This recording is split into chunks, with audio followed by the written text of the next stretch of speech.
Ananiya, Abba Azariya, Abba Misaeli, Kotu Gabrieli.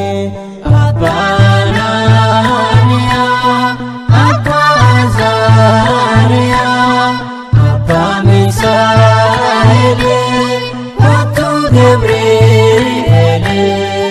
Abba Ananiya, Abba Azariya, Abba Misaeli, Kotu Gabrieli.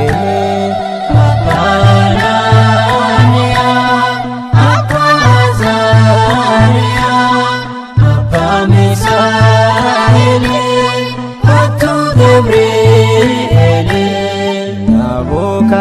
Nabukadnezar Waaqorma qophise, ijoollee saadanis abiddaaf dabarse. Daa'imman kunniinis Waaqorma mormanii, jilbeenfachuu diduun Waaqatti abdatanii. Abba Ananiya, Abba Azariya, Abba Misaeli, Kotu Gabrieli. Yaa'ima gammachuu ergama Gabrieli, har'as nutti hime oduu isaa gaarii. Addunyaa namaatiin nageenyis dhaabame, nageenya nuuf badhu cubbuun akka hin banne. Abba Ananiya, Abba Azariya, Abba Misaeli, Kotu Gabrieli. Bishaan danfee Sodaan mootichi qopheessu, samiirraa ergame inni qabbaneessu. Ergama Gabrieli seenaa garagalche, diina qaanessuudhaan amantoota oolche.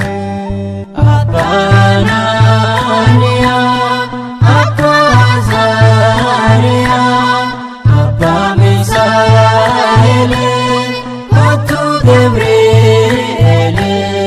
Hiikni maqaa keetiin Waaqayyoo fi namaa, nuti si kabajna Gabriel ergama.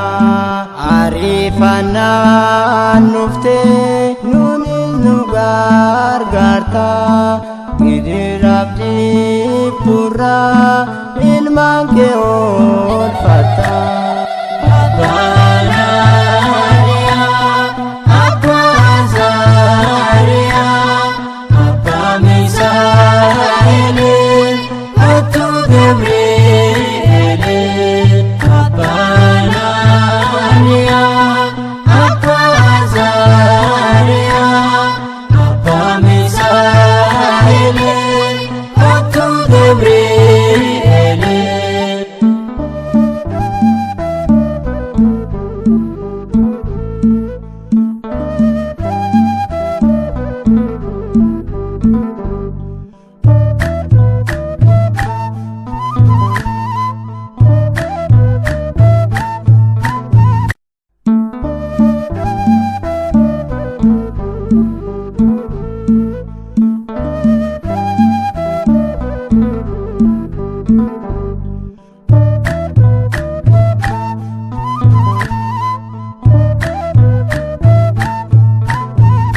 Abba Ananiya, Abba Azariya, Abba Misaeli, Kotu Gabrieli.